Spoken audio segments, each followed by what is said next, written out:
good? We're live. I hear you loud and clear. Fantastic. What's going on, Bobby? What's going on? Good morning. Good morning. Good morning. All right, ladies and gentlemen. Well, we're back for another episode. Okay, so just a real little recap. Last two episodes, Matrix attacked. Okay,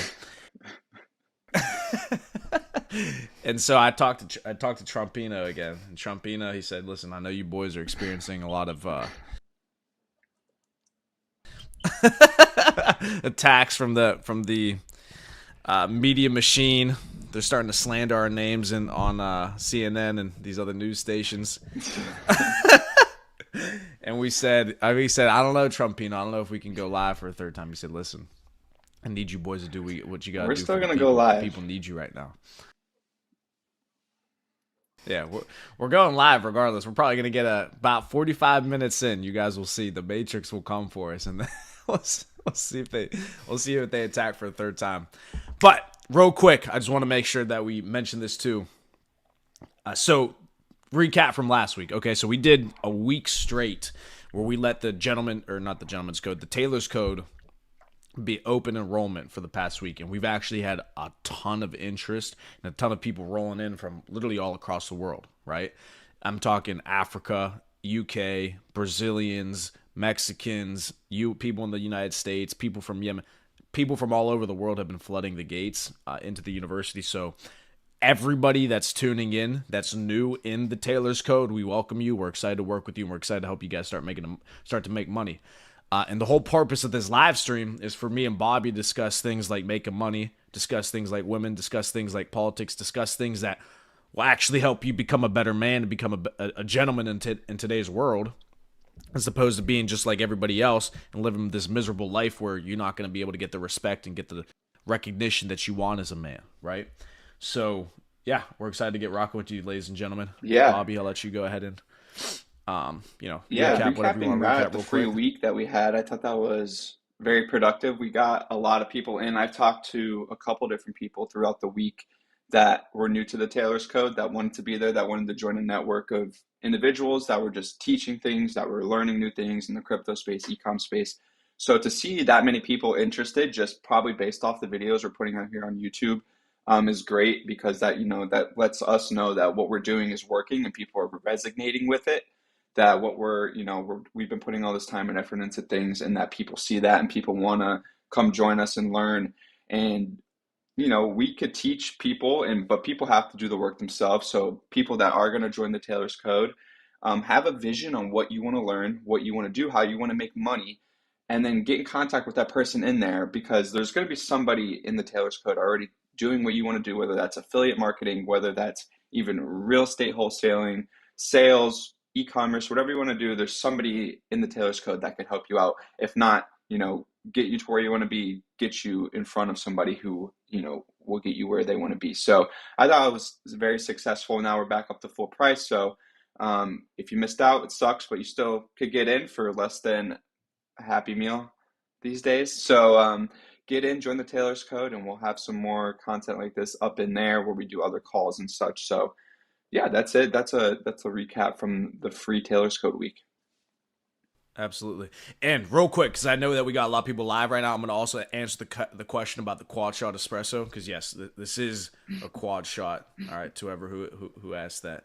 So for those of you guys who don't know, we've done a lot of research, Bobby and I, on the fact that caffeine, the more caffeine that you drink, the more money that you make. See, look at him. You got the Mercedes mug.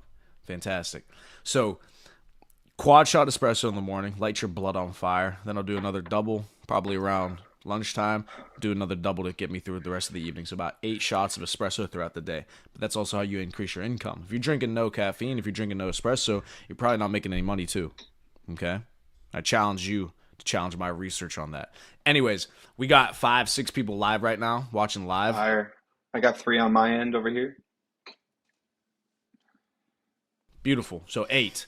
Like the stream before we really start diving into everything. I need you guys to like the stream, comment, ask questions, interact, engage, because as fantastic as the content is, and I know you guys know this is top tier content, we know it's top tier content, but YouTube's not going to push us out into the algorithm unless they see you smashing that like button.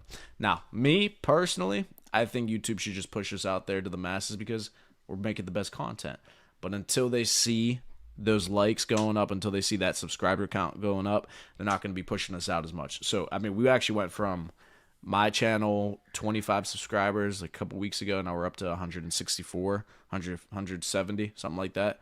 I'm sure, I know yours Yeah, it is grew growing super too, right, quick over Bobby? the last week with the last live stream and the last Sunday conversation I had. So up crossed over the 200 mark last week. So at the rate we're going, I want to see 1,000 by the end of September. That's a realistic goal. I think we could both get there. What we're both doing is very similar too. So it's a race to 1,000 right now for me and you. We'll see who gets there. Fun little challenge brought to you by the Gentleman's Code. So exciting stuff. Yeah, So we're gonna get to exciting 1,000 stuff. quick. All right, one thing I do want to mention so we can start getting into this conversation. So we got off last Thursday, right? I believe it was last Friday. RFK Jr. actually ended up coming out and We endorsing were a Trump day and getting early. on his campaign trail. All right, so what did you think We about? That's why Trump needed us to go live last week. He needed us to keep the people on fire because he knew RFK was coming out on Friday.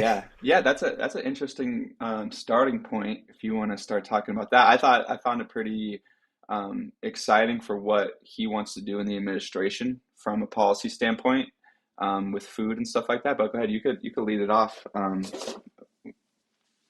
Yeah. Um, So, just for you guys who don't know who we're talking about, right? Because I know there's a lot of people in other countries too. So, in the United States right now, we're having probably the most important presidential election in our time. Okay. Now, they say this probably every 4 years, but this genuinely is the most important presidential race that we've had in our lifetimes because there's the energy and the momentum of the country is going to be dictated upon this election, and it could either go for another 4 years of let's call a downward spiral or another 4 years of prosperity. So RFK Jr. is actually the son of one of the Kennedys, okay, and his uncle was John F. Kennedy, who was assassinated whenever he was the president of the United States back in the 1960s. Okay, so this guy's been around, the U.S. politics for a very long time, and he's been a Democrat, and his family has been Democrats and been a part of the Democratic Party for their entire lives. Okay, so the huge news that came out last Friday was RFK Jr. was running as an independent, running as his own candidate, not a part of the Democratic or the Republican Party. Okay, and he dropped out of the race. Yeah, there you go, Trump 2024. He dropped out of the race to go ahead and endorse Donald Trump's presidential campaign and to start working with Trump on his campaign trail. And it looks like he might actually be a part of the administration whenever Trump gets elected as well. So this is huge. Why? RFK Jr. and his entire family have been Democrats and a part of the Democratic Party for their entire lifetimes. Okay? All of a sudden, he left the party to go ahead and endorse a Republican. This is massive. Why? Because there are people who are starting to defect from the Democratic Party. Okay, this is important because it's no longer a matter of Democrats versus Republicans.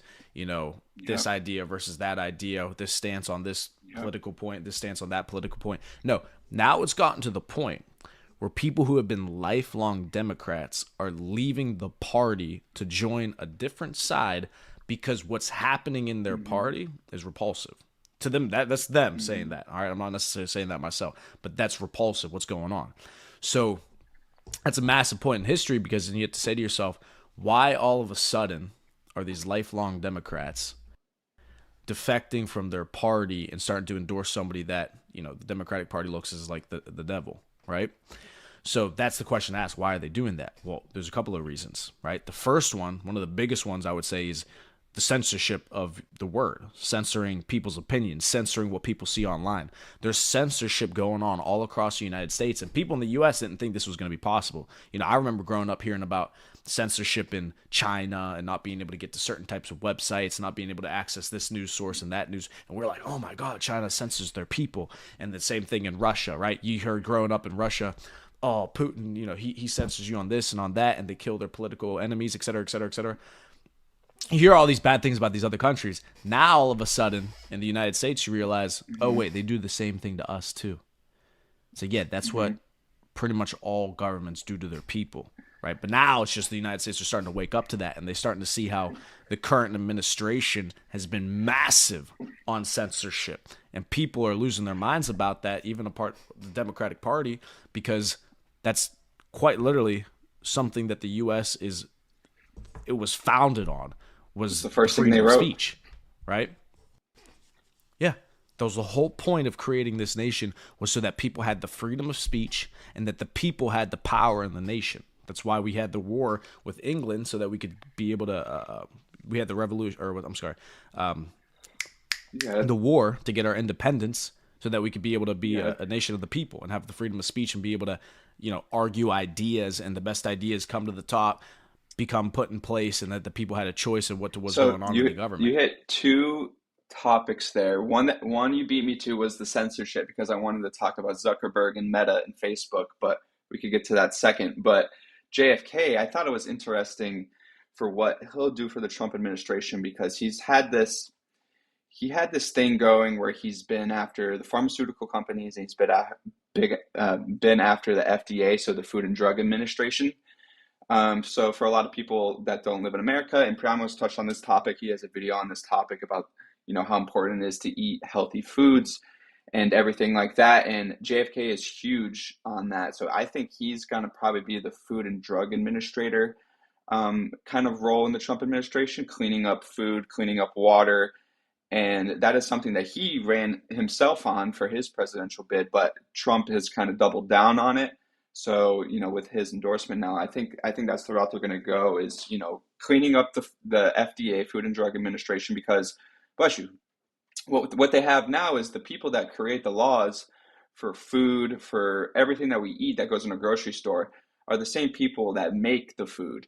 So when you have the lobbyists in the Food and Drug Administration that control the rules, so like prescription drugs and food now, the biggest companies and the lobbyists are the ones that create the laws for that. So obviously they're going to create favorable laws to create cheap food, to create cheap medicine, but not the safest and maybe the most beneficial to the people. So his goal is to run that, clean it up, that so that it's a government entity that is led by somebody who's not controlled by these companies. And I think that's a good step in the direction, cleaning up the food, because you see a lot of processed sugar and all this nonsense that they put in our food now, and all these GMOs, genetically modified foods and stuff like that. So getting that cleaned up to where it'd be healthy and you don't have 70% of Americans obese is a good start to start clearing the minds of the woke mind virus, as people say. I think that's honestly a strong correlation between this radical thinking and woke thinking that goes on because they just want to be different because maybe they can't stand out physically or their brain is just fogged by all the junk food they eat. And I don't know what it is, but I'm just trying to come to a conclusion. But I think that is super important, is getting food cleaned up so the future generations have a chance without being morbidly obese and can be healthy and can think clearly. So I think that's good for him to be there. But then the second part you touched on with RFK Jr. and is the censorship. And he said it for the past couple months. He said, listen, the Democratic Party is not letting me speak. They don't want me to run.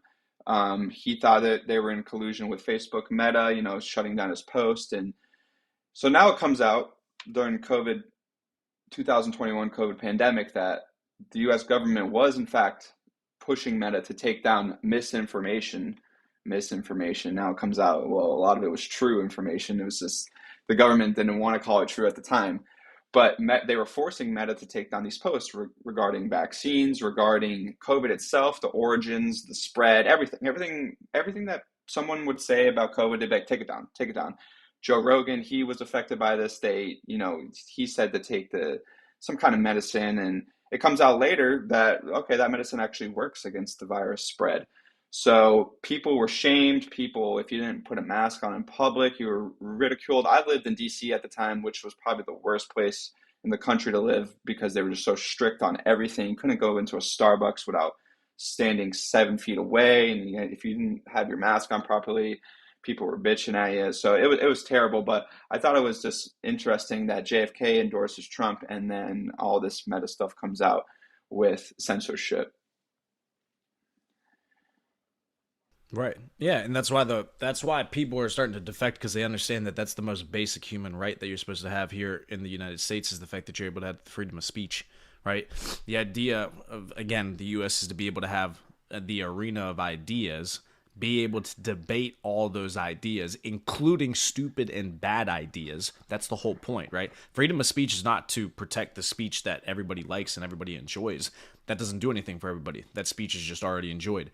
The freedom of speech is specifically designed to protect the speech that nobody wants to hear and nobody likes to hear. That's why it needs protected because otherwise people are going to censor against it.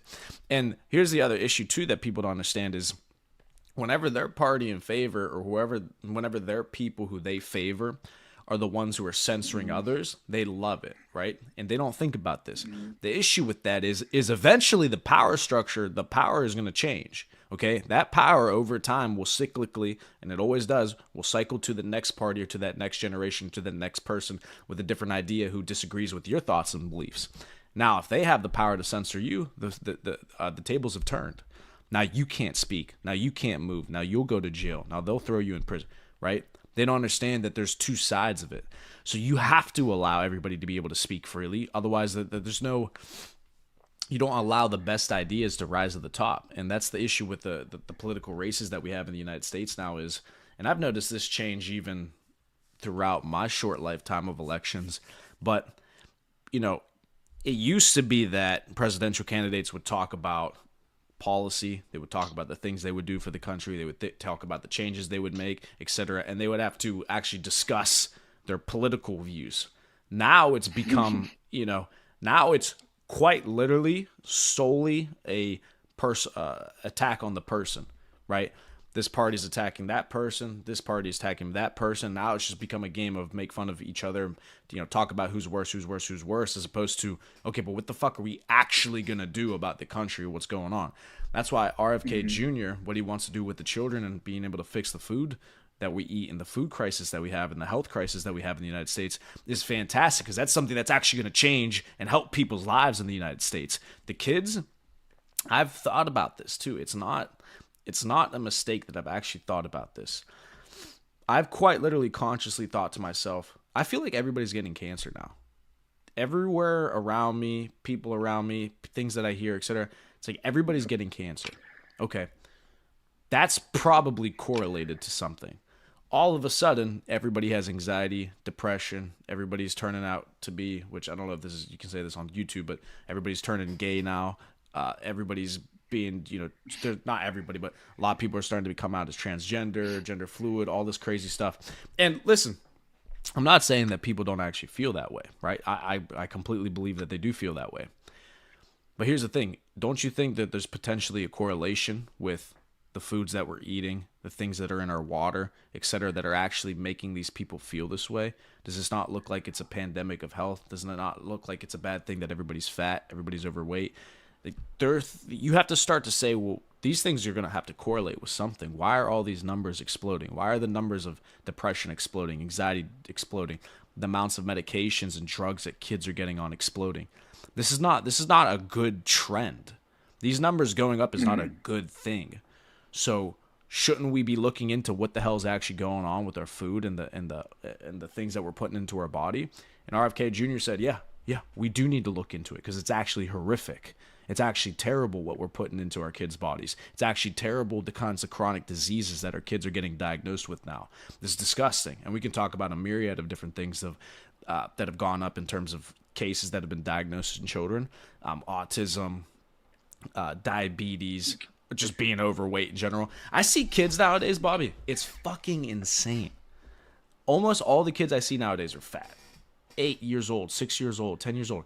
How do you get fat It at it's six it's years not old? even it's really the sad part is it's not even their fault. They're just eating what their parents give them, and a lot of the time that's just cheap junk food, that the kid could just grab out of the shelf, and he's gonna pound down a bag of Cheetos, and then he's gonna take down some ice cream, and his mom makes him a shitty dinner with all these seed oils, fried chicken, and what else, and French fries. It's just like it's not even the kid's fault. He's little. He's trying to grow. He just needs protein. I mean, you could feed a kid a chicken breast and some potatoes every day. They're not going to starve. Kids need to eat. Like, real food. So I feel like a lot of kids are eating junk food, and that's something that hopefully, well, here's the thing about America. I think America has two extremes. They have the extremely unhealthy people, so the people that you see that just eat like a lot of junk food and eat a lot of shit food, but then you have those people, which I think we are on the closer side of, who are extremely health conscious. So people that don't eat anything, don't put anything in their body that's not good for it, whether that's not like a steak or chicken. And even you see people that are just strictly plant-based vegetarians that are just like, so we have two extremes. We have an extremely health conscious group of people in America that are just like, okay, I'm not going to do this, do that, which I think, yeah, yeah, that is, yeah, I can't ride with that. But so I think we're at a point now where somebody on that side of extremely health conscious, like RFK Jr., which he is, and if you watch him in his older age, he's pretty fit and he's pretty. That's who you want, an older fit man who understands how to have a healthy body is in control now, which is good. Well, not yet, but hopefully soon. So that's where I think we're at, where we have a guy on that side now who is more health conscious. When Obama and Michelle Obama were in the White House, we were in school, we were in high school, middle school into high school, and that's when they did that whole revamp of school lunches. So I don't know if you got a school lunch back in the day, but do you remember when she took over the school lunches? What happened to it? I remember it was back in the day. We had like normal meals. We would have like popcorn chicken bowls. We had like chicken and mashed potatoes at school. And then all of a sudden it became super processed. You were getting like desserts out of like packages, so like ice cream packages, and then you would, I don't know, I just remember it kind of shifting to one point where everything became super processed. And I feel like that's maybe a root of a lot of people becoming unhealthy in the school system. Like you said, you see young kids these days are all unhealthy. So why is the question? The United States public school food system is the largest fast food chain in America, right? Hmm.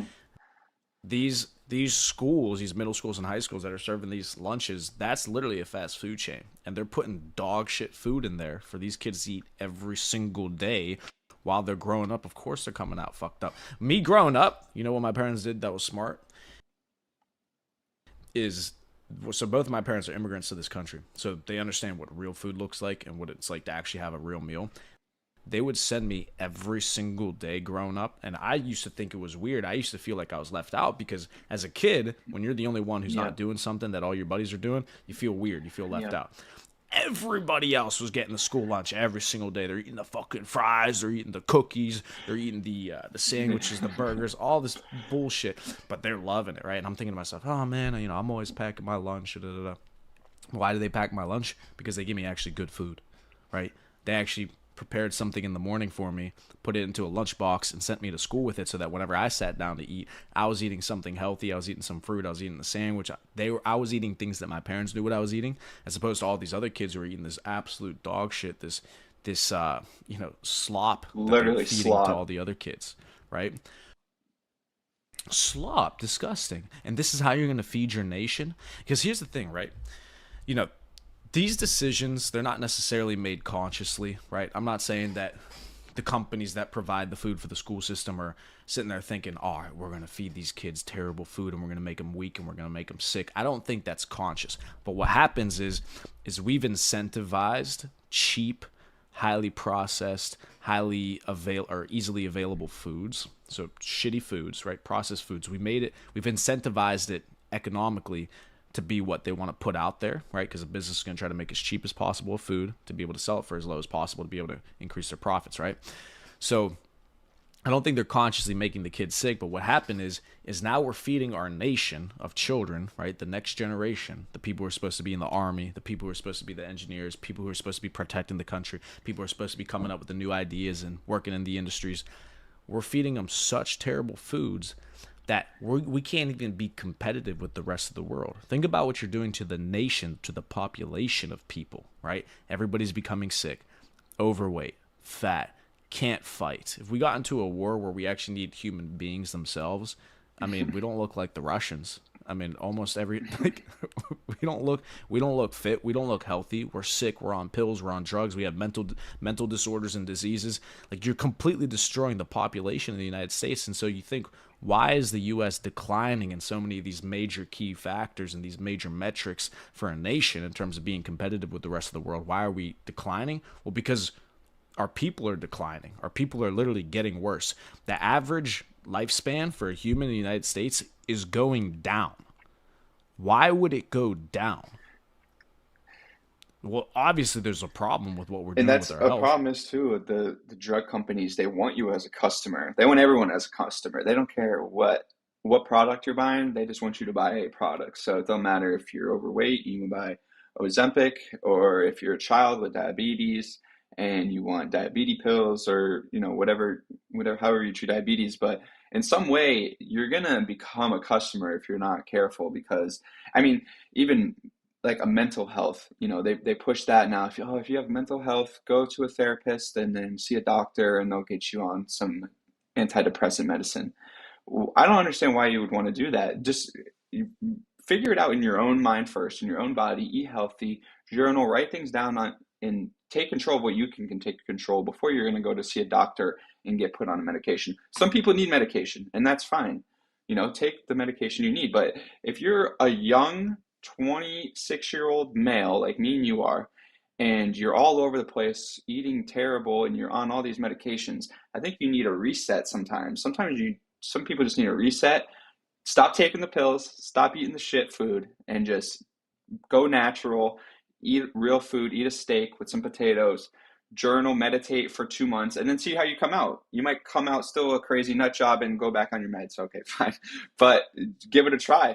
Maybe, yeah, there's no saving you. But for a lot of people like us, we're good. We could handle ourselves. We don't need to be on medication. We don't need to, when we have a bad day, when you have a sad day, just be a warrior inside your own head before you let drug companies just put chemicals in you.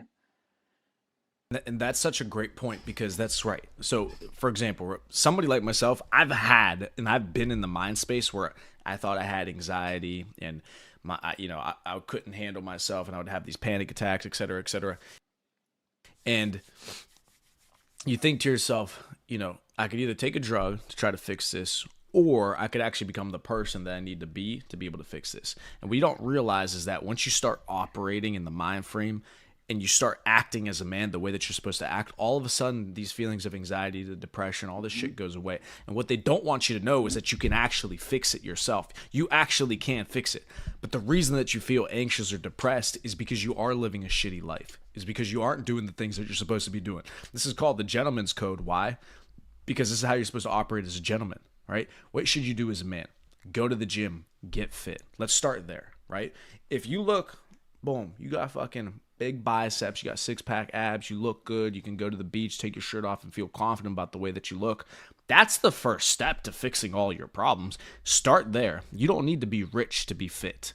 You don't need to be a super genius to be able to lift weights. So let's start there, right? How about you just go look good and get in the gym, get some abs, get some biceps, and get girls to start looking at you a little bit differently. Then see how you start to feel. Then the second thing you want to do, go work on something so you can start making money. Okay, if you hate your position in your career right now, well, hustle as hard as you possibly can, make as much money as humanly possible, and at least start to get some respect in your workplace. At least start to get some leadership, some promotions in your workplace. Start making some money. Great. Now you're starting to make a few bucks. Again, confidence goes up. The more money that you make as a man, the more confident that you get. Like, these are very simple steps that you can take to start to fix your life. The problem is that, yeah, it is difficult.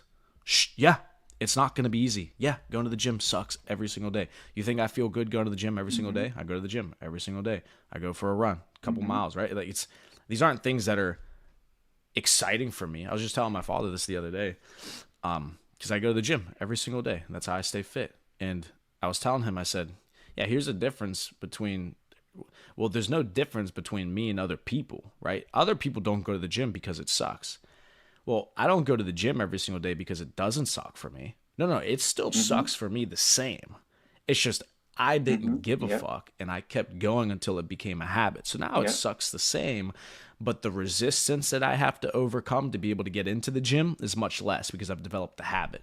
So now I just fall into the gym. Next thing you know, I'm there and I'm fucking lifting. That's a big thing that I tell people. It's like I don't want to go to the gym And if I feel like skipping that morning, all I have to do is get myself in there. And then once I'm in there, I'm like, oh, well, I'm in the gym. I've been here 1,000 times. I know what to do. Even if you start lifting, start small, you lift a 15-ton dumbbell, you're like, it feels a little heavier today. But then once you get going, everything feels good and you're right back into it. But it's about getting your mind to get over the fears of going into the gym. And a lot of people, a lot of people are scared to go to the gym and get fit because, oh, what are people going to think about me? I'm telling you, the best thing you could do is get in the gym, and once that dopamine releases from a good exercise, it does wonders for your brain. You're a whole new person when you come out of the gym, and you haven't worked out in a long time, so you haven't worked out in 6 years. That first gym session is gonna suck, but it's gonna feel so good. Bless you. And I think that people who are scared to get to the gym and stuff, they need to feel that adrenaline rush of coming out of the gym after a good workout because it feels so good. Yeah. I mean, you hear the term runner's high, right? People get addicted to working out because it feels Yeah, good. It's painful. You yeah, release that pain and those endorphins, I believe it's the endorphins get released, etc. And yeah, you feel good from doing it. So the same dopamine hit you get from playing video games all day, the same, dopamine hit you get from watching reels on Instagram, yep, doom scrolling and on TikTok, etc. yep. You'll get that same feeling of pleasure from just going to the Yep. gym, going for a run. Here's the reality: going to the gym or going for a run is going to provide a lot more positive impact on your life as opposed to just sitting there playing video games, right? Yeah, video games are fun. We've played them growing up too. Great. But video games aren't going to make you rich. Video games aren't going to put you in a position where you're going to have less mental anxiety, less depression, because all you're doing is working on a character inside of a game that in reality you could have just been working on that character for yourself. You could Yeah, have been the character in the for game that you were sure. building up over time, right? But no, Yeah, you were just doing it in a for fucking video sure. game. Why do we prefer to do it in a video game? Because there's no risk involved. If we die, we can respawn. If we lose, we can redo the level. The problem in life is you don't get any redos when people are afraid to fail in real life. But that's the real game though. I'd rather be a superhero in real life than be a fucking superhero in a video game, right? I want to be the real thing. I want to be the fucking hero. So I'm going to work on me. 100%. And it's a lot of people. It comes down to they're scared to fail. When in reality, you need to fail to get to where you want to be. No one at the top has ever got there and haven't slipped up one time. They got there scot free. They're the CEO of the company. Oh, they did everything perfect. No, people fail. They have to take steps back, but then that's how they learn, and that's how you take the next step forward. Is because I learned what not to do. Priamo did it the right way. Let me copy what he did, learn from what he did. Now I go up, I take my step forward, and then you learn. You find someone else who's in a position where you want to be, and you see how they did it. Oh, they went to the gym 5 times a week in the morning. Okay, they did an hour cardio, an hour lifting. Okay, I'll do that for a year. Let's see how I look in a year. I bet you're going to look better if you do an hour cardio, an hour lifting 5 times a week. Yeah, you're gonna look better in a year. So it's just, learning to fail and not taking it as such a loss or a setback, but taking it as a learning experience. Whereas I feel like a lot of kids get I mean, I was like this as a kid. If I failed at something, I would get discouraged and I would quit.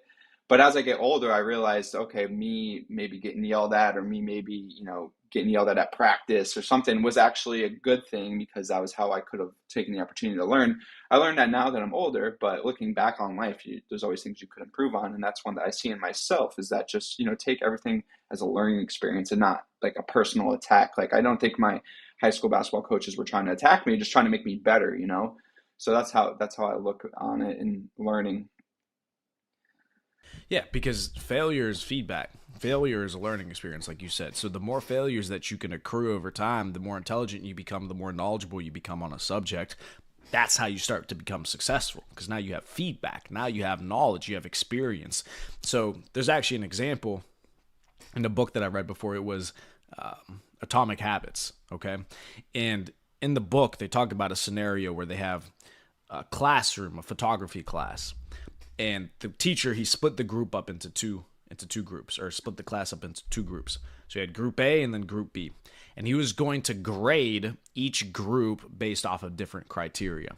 So group A, he was going to grade them based off of the quantity of photos that they could take throughout the semester. So The more photos that they just took in general, the higher grade they would have. So let's say 50 photos for the semester. If they took 50, they got a C. If they took 100, they got a B. If they took 200, they got an A, right? The second group, Group B, he told them he's going to grade them based off of the quality of the photo that they take for that semester. So they can only take one photo, but they're going to be graded off of the quality of that photo, right? Cool. So the end of the semester comes, and he goes ahead and grades the two groups. Okay, so Group B, they took one photo. Group A, they took 200 photos. So the question was in the book, the point that they made was, well, out of Group A and Group B, which group do you think ended up taking the best photo for that semester? What group had the singular best photo for that semester? What do you think? The group that had to take the most photos. Mm-hmm. Yeah, the group who took 200 photographs actually ended up having the best photos. Why? Well, because Group B, they spent the whole semester trying to have the perfect lighting, having the perfect scenario, the perfect scene, the perfect setting, the perfect this, that, blah, blah, blah, blah. All just preparation, preparation, preparation, preparation, preparation. Group A, who was just free to fucking act and fail and learn, they took so many photographs that by the end of the semester, they got to the point where they were taking the most fucking fire pictures they could imagine. Yeah. Right? So they had the best pictures because it's feedback, it's failure. You fail and you get feedback, and then you adjust, and then you get feedback, and then you adjust. Like, these are good things you want to fuck up. People are just afraid to try in the first place. They want to try to get it perfect on the first try, and so it prevents them from ever actually getting anything done in the first place. Yeah, I think that's a good point for a couple reasons. I think that trial and error, so the more pictures you have to dispose, so say, um, yeah, if you have a lot more photos to dispose of, you're going to just keep clicking away until you get that one that's perfect. So it makes sense to me, 100%. I like that analogy. But I want to do, go ahead, you can finish up. I want to do the buy or sell because I got something. Cool. Oh, give me one last point I'm going to make just about the gym itself as well. So we're talking Hmm. about going to the gym. Hmm. And you hear this all the time. This is not a unique idea. You hear so many fucking people talk about go to the gym, get fit, get fit. Let me pose it to you like this, okay? Because this is the way that I look at it as well.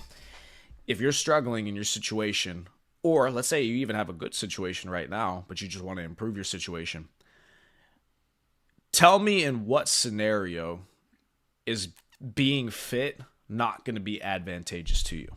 Okay? If you're a sumo wrestler, I don't know. Right. Yeah, Those unless guys you're are pretty competing. strong though. Right, exactly. They're still fit. They're just big as hell. But the point is what scenario can you come up with where being fit and in shape is not going to be an advantage for you? So if you're really trying to be competitive as a man in this world, and you're supposed to you want to have the best looking girls, you want to have the most money, you want to have the best business, the best relationships, the best friends, in what scenario is being out of shape, fat, disgusting going to be? How is that ever going to help you? It won't. So why not take every advantage that you could possibly have? If you're struggling right now, we'll start with the easiest thing to fix. Just get fit. Okay? Because you don't even need a gym membership to be able to get fit. Getting fit is free. No. Go for a run, do some Push-ups, push-ups, sit-ups. sit-ups, pull-ups, do some body weight exercises, get fit, and then we can start to focus on the next thing. But at least take the advantages that you can up front. I mean, you might as well have every advantage. Yeah, that's 100% right. And that's even when I don't feel like going to the gym, sometimes I have a brand new state-of-the-art gym right upstairs. I'll just do push-ups and sit-ups just because why not? It's like, all right, I haven't done chest in 3 days. My chest isn't sore. I'll just bang out 100 push-ups over the next 15 minutes. And you feel good. You get that exercise endorphins running, like you said, and you could work out anywhere. You could go for a walk outside. You could get vitamin D from the sun, fresh air, walk, go for a little run, mile run, take you 12 minutes if you're out of shape, and you can just get better at it. It's always something you can improve on, and that's why I like it. But I want to jump into the buy or sell here because we got a pretty big event coming up, and I wanted to touch on it super quick. So, buy or sell this week. My buy is going to be Apple Intelligence coming out with the new Apple iPhone. I think it's going to be historic. I think it's going to be the first kind of like personal. So we have AI now, so we have ChatGPT, This is actually why I'm making it my buy, because I bought the pro version of ChatGPT. I don't know if you have it, but what you could do with it is insane. You could tell it from picture creating to charts, and you can make it do anything you want with data, and you could, it could write essays. We already know what ChatGPT can do, but now when you take it in terms of Apple Intelligence integrated into the iPhone with Siri, with voice command, and now it's going to have the data recognition of what you're doing on your iPhone, and you could just ask Siri. So say me and you were texting on Monday about today's live stream. I could go this morning and I could just say, like, hey Siri, what did Priamo say about the live stream? What time are we going live? And it'll go through my text messages and be like, oh, you're going live with Priamo at 8 a.m. So now it has the ability to remember what you're doing on your iPhone and acting on commands like that. So I think it's going to be limitless of what you could do. You could start sending locations to people, and now Apple Intelligence is going to keep track of that stuff, put it in your calendar, put it in your maps for when you drive Thursday morning to the coffee shop. Hey, I want to try a new coffee shop. Tell Apple Intelligence, and it'll put it in the maps. It'll take you there. So I think this is kind of going to be the first integration of humans and chatbots kind of merging together, because every human has an iPhone now. Every human has a phone that they're going to be able to interact with Apple Intelligence on the daily basis right on your phone. You don't have to go into an app. It's going to be right there via Siri. So, I mean, with the way things are going, I'm buying AI because it's just a no-brainer right now. Apple's getting into it. Other companies are on their run too, and they're going to figure it out to get it on every phone. So just got to take advantage of it. It's something you got to learn, something you got to use to make money, something you got to use to help you, because it's not going away. That's very interesting. I've never even heard of this. So Apple Intelligence is their new AI they're coming out with. Yeah, so they're not doing away with Siri, but now Siri, I think this is what Siri was always meant to be, kind of when Siri first came out and you would ask it to do something, it really wouldn't do it. I think this was always the vision for Siri with Apple. So now it's like, it's going to be like ChatGPT, like, hey Siri, like do this, this, and this, and it'll be able to write stuff for you, it'll be able to create pictures for you.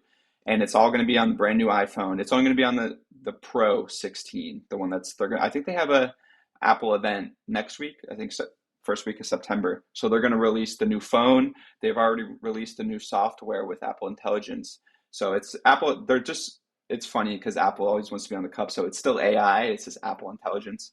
So I think it's still going to be, it's going to be really cool to see how it works on the phone. I know you're going to be able to create pictures, and there's new emojis where you could create any emoji using your face and all this crazy stuff. So it's all going to be powered by AI. Mm. That is interesting, and I'm gonna because I'm due for a new phone, because I have not last year's but the one before that, so I'm gonna upgrade this year. So we'll see how it is. At least I can finally use my face for emojis, so the emojis will start looking good too. So Yeah. so buy, right. I'm glad you brought Yeah, this up, bye. because I have a great buy too. So something for the men out there, the gentlemen. It's really interesting to see how in the Western world men aren't gentlemen anymore. Okay, now we can go down a rabbit hole as to why they're not gentlemen anymore, but you can see that women are yearning for a gentleman, a guy that's going to treat them good, a guy that's going to take care of them, a guy that's going to, how would you say, a guy that's going to woo them a bit. Okay, so here's how I know this, and here's why. Recently, I sent flowers, right, to a girl I'm talking to, right? Just started talking a little bit. She's been showing signs of being somebody who's a very strong candidate, let's say, No, for a long-term relationship, no. etc. Yeah, yeah.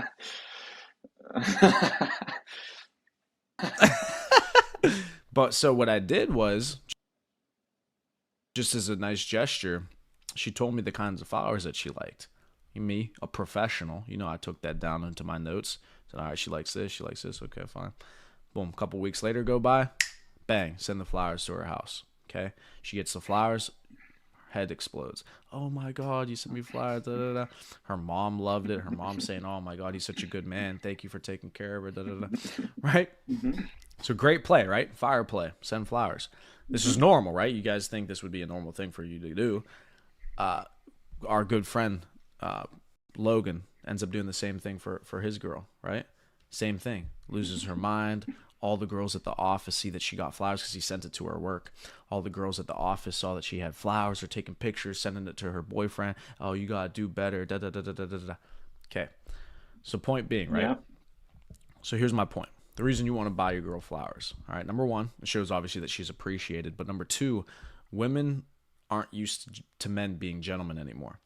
Now, men aren't used to women being women anymore, right?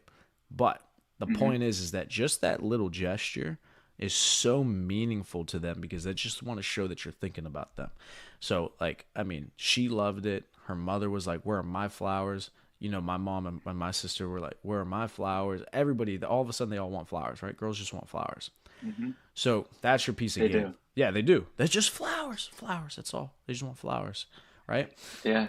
Because it's the point that you're making to them that, hey, listen, I thought about you. It wasn't something that you asked for. It wasn't something that you necessarily were talking about, but I sent it to you just to show that I appreciate you, just to show that I'm a gentleman, just to show that you're, you know, you want to show them that they're loved, right? Girls love that. So that's a piece of game for you guys. Again, that's a normal thing that you're supposed to be doing anyways, but get them a bouquet of flowers and see how they react. See how they lose their head, Yeah, lose their that's mind. that's But it's just interesting 100% to see. truth. I've had a girlfriend for a couple years now, and you can never buy too many flowers. That's just a fact. Women love flowers. I don't know what it is. I think it's something the aroma in the air. They just love the smell of it. Put them out. They love the way they look. It's a cheat code. It is. It is. It is a cheat code, and guys don't do it anymore. Just I send them some know. flowers. They love you. But yeah. So that's the buy for this week. Love And it. Bobby, if you take a look, it appears that we have Yeah, another I was matrix looking at that attacked. around the 45-minute mark. I was waiting for it to cut out, but I don't know why. Maybe Streamlabs just had to warm up to us. I don't know. Yeah, or maybe Kamala and her Yeah, administration slept in this morning. They forgot to. they're back in Cali. They're on West Coast time today. They didn't catch us. Beautiful. All right. So, any other points that we want to make today? So I'm trying to think. I don't know. Anything coming up this weekend? I'm trying to think. I know, The only other thing I would really touch upon would just be the fact that you got to increase your income. So those of you that are new inside the Taylor's Code, there's multiple different ways for you to be able to make money inside. Okay. Here's the thing I urge every single one of you to do. Focus on scaling your income. Okay. Too many times I hear people say, I want to invest in real estate. I want to invest into the stock market, crypto. I want to do all these things that are supposed to be easy money, passive money. Listen, first things first is you got to have an income, okay? Because for somebody to have $10 in their pocket and get a 10x on an investment with their $10, they're only going to have $100, okay? That's not life-changing money. But you got a 10x, which is a no. life-changing investment play. But somebody like Hmm. me who invests 100 grand and I get a 10x, I now have $1 million. So you made $90, I made $900,000 on the same investment. So the issue is not that you need more easy ways to make money and passive income streams and easy way to do this. Da, da, Yeah. da, da. Forget that. If you don't have an income right now, the best piece of advice I could give you is to find a fucking income. Cash is king at the end of the day. Generating an income is king at the end of the day. These multi billionaires like Elon and Bill Gates and listen, don't get me wrong. What's the other dude name from Amazon? The bald dude, Bezos. Bezos. Yeah, Bezos. All these guys on paper are fantastically wealthy. But again, before I even learned anything about this, in my mind, I always thought about this. They don't actually, it's not like these guys have $100 billion in a bank account. Okay. This is their net worth. This is stock that they own. It's not actual cash that they have on hand. Okay. So at the end of the day, cash is king. If you're I would rather be making $1 million a month as opposed to be worth $10 million making 100 grand a month.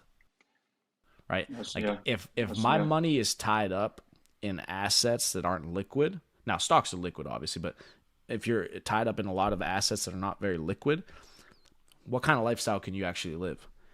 So focus on scaling an income, generating money in, and then when you're making a nice income, I would say at least scale it up to, I would try to get to $15,000, $20,000 a month as quickly as humanly possible. And then I would start worrying about, okay, now I want to start buying properties, doing this, that, third. So scale an income, okay? Focus on that first. How can I generate an income? Otherwise, you're going to be playing catch up the rest of your life. Yeah, and something that you touched on with like hitting 1,000x crypto play, it's not even a skill issue because obviously you have the skill if you could turn $10 into $100 in crypto. It's not a skill issue. It's that you're playing at smaller margins. When guys are just going to be playing, like you said, guys are going to be buying $100,000 worth of Bitcoin. It's going to go up 10%. They're going to make 10 grand in the course of a week.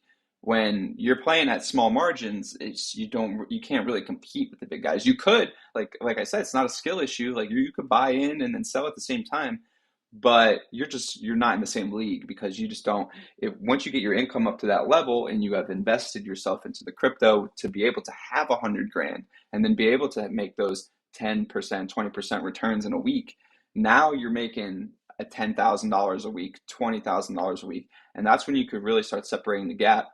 But for you to play around with crypto with 100 to 500 bucks, you're not going to change your life. And it's important to, that's why it's an investment strategy. It's not an income stream for me yet. It's an investment for me. I'm putting money away for the long haul with crypto. I'm not trying to make a quick buck.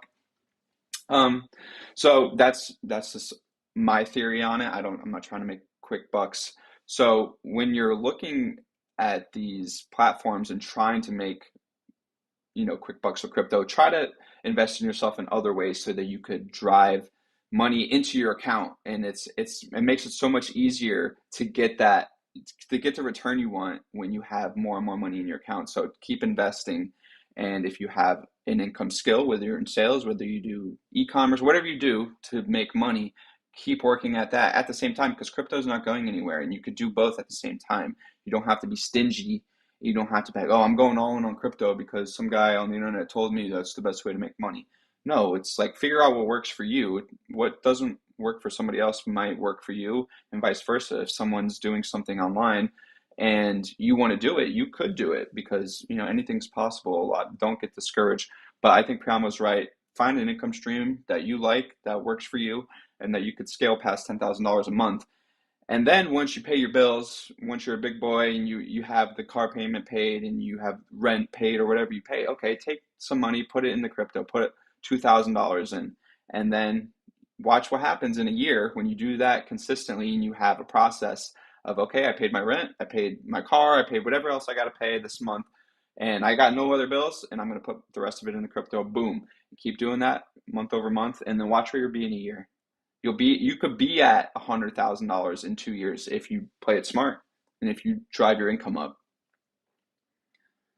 Exactly. And I would urge people to stay away from day trading and trying to use these strategies to generate an income. Okay? Now, do what you want at the end of the day. You want to become a fucking day trader? Be my guest. I would urge you not to do it. Why? Because too many, and I know people like this, and there's people like this across the entire world, right? They would rather gamble. They would rather gamble their money, $100, $200, $300 that they have, their whole fucking net worth, right? They would rather gamble their money at the chance they would rather gamble at the chance of making the money they could have made guaranteed through hard work. That's a good Right? point, and that's something I want to touch on slightly before we end. But go ahead, keep going. So though they would rather gamble 200, $300 on some shit coin that hopefully hits 1,000x and change their life forever. Literally, this is literally just them playing the lottery. You might as well just buy a Powerball ticket and just play the fucking lottery. But they would rather gamble small amounts of money to be able to make $1,000, money they would have made guaranteed had they just gone to work in the first place. When real hustlers, people who actually understand how money works and how to get rich, will work, me and Bobby will work doing the hard shit to make the money guaranteed. I want to make guaranteed money. I want real income. I'm not going to day trade and at the chance of potentially making $1,000 on the day. Now, I'm going to go to work and run my businesses and make money guaranteed. And I'm going to take that money, that 30,000, 40,000, 50,000 a month, whatever. And I'm going to go ahead and put that into things that are going to 2, 3, 4, 5x my money to preserve and grow my wealth, right? I'm not gambling at a chance to make 100x. Listen, if I make a 2, 3, 4, 5x on my money, okay, yeah, that's a pretty good fucking month. That's a pretty good year. Why? Because if I got a half a million in there, now I got 3, 4, $5 million. I'll take that, right? So you don't gamble to make your income. Make a real income and then use that to generate more money. So what I wanted to say, and I was actually thinking this before I talked before, but so it's that time of year now. Football season's coming up, and you're going to see I've already seen it on Instagram. People putting in bets for preseason football, and I'm like, preseason football? You're betting on the fourth string cornerback to not give up a touchdown? Are you serious? Like, so here's my rule on gambling. I don't care if you want to gamble, but every dollar you gamble, you have to be willing to invest it in either the stock market and crypto. So if you're going to put in a $20 parlay, that's going to be burnt on fire because whoever hits a parlay these days. But if you're going to put in money for a parlay, you got to put the same amount into investing, and then at the end of the football season, see what you have more in. Do you have more in your investment account, or do you have more in your DraftKings account or FanDuel, whatever you use to gamble? And I really want to see someone do that because I want to see what the results would be if you bought Brett. Every time you gambled, say if you're chopping up NFL Sundays, you put a couple bets in or whatever. I really would like to see what comes out ahead at the end of the season. And I would bet it's going to be investing in some kind of crypto over the course of like 4 months. I bet it would be. Right. Yeah. No, Bobby, that's actually a fantastic idea. Yeah. Force yourself to invest the same amount of money that you're betting into football and see what made more money by the end of the season. That's a fantastic idea. Because I love these dudes that say, bro, I'm up on gambling lifetime. Oh, I make money on FanDuel. Da, da, da. Bro, shut up. These companies would not be in business if you were making money. Yeah. Trust me, they would not be in business. Yeah. And side note before we end, just for you guys at home that are watching sports all the time, I just want you to know, bro, watching sports is a little bit gay. I think it's a little bit gay, especially if you're not rich. Okay, so think about it. You're watching a bunch of dudes get sweaty, tackle, living out their dreams, 6 girlfriends, probably hooking up with your girlfriend on the weekend, living these fantastic lives, making millions and millions and millions of dollars, and you're sitting there on Sunday eating chips, got their jersey on. Think about that. Think about wearing another grown man's last name on your back. Bro, that's the craziest shit to me. When I see grown men throw on a jersey with some dude's last name on their back, think about that. You're wearing another man's last name on your back, and you're not fighting to create your name, to make your name relevant, to make your name important, to have other people put your name on their backs. No way. Never could be me. So I don't watch sports at all. I'm not going to watch a guy make more money on TV when I need to go make my own money. When I'm making more money than them, maybe I'll flip it on. Hey, what are these guys doing? I'm richer than them. I'll watch them. Buy some box seats then. Yeah. But in the meantime, you're poor, and then you're going to spend all Saturday watching college football and then all Sunday watching NFL football. Oh, college football that's ultimate. That's ultimate brokey status. I can't. It's so boring. It's so boring. No, it's like a bunch of 21-year-olds. I can't watch college football anymore. I liked it a little bit when I was in high school. Then I got to college, and I was like, it's people that do the same thing as me. Well, we didn't pay very much attention to it in college football, or any sport really. But yeah, I mean, I think it's a great idea to just see where your money grows. If you're going to bet money on these bunch of random dudes who don't even care about you, see how your money goes. I don't know, you're probably going to lose it, is my guess. But if you invest in yourself, in your future, and do a little bit of crypto research of where the markets are going, it's not a one-time thing like parlay. It's a generational thing. It's going to be around for tens of, hopefully hundreds of years, crypto and whatever, as it's ever evolving. But take your knowledge, invest in yourself, and then you could have fun later. But that's all I had to say on gambling. Yeah, and it's gay, so I wouldn't do anything for that. So, That's all you need. Some people, that's all that's you all you need. need. That's all you So, need. Some people, that's all you need. That's all you need. did you see the comment in the chat? Is it is watching women's sports still gay? That's Yeah, kind of. Yeah, that's yeah. It's actually worse because now you're looking up to chicks who are more physically. These girls are more physically. they've been in the gym more than you. They could throw a ball further than you. That's yeah. Gay. So yeah, Gay. no, I wouldn't watch hmm that either. I'm actually embarrassed that you would ask that on our stream.